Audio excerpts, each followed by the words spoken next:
আসসালামু আলাইকুম সবাইকে।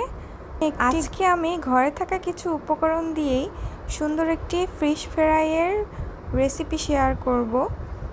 মানে এটাকে কিভাবে মেরিনেট করি আমি ঘরে থাকা উপকরণ দিয়ে, সেটাই আপনাদেরকে দেখাবো। এখানে আমি কয়েক টুকরা টুনা ফিশ নিয়ে নিয়েছি।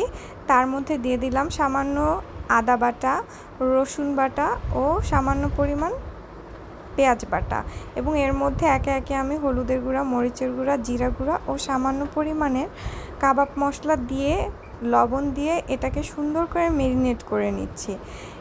এটাকে কিন্তু সুন্দর করে মেরিনেট করে নিতে হবে যাতে মশলাটা সুন্দরভাবে মাছের ভিতর ঢুকে যায়, তাহলেই মাছের স্বাদটা বেড়ে যাবে।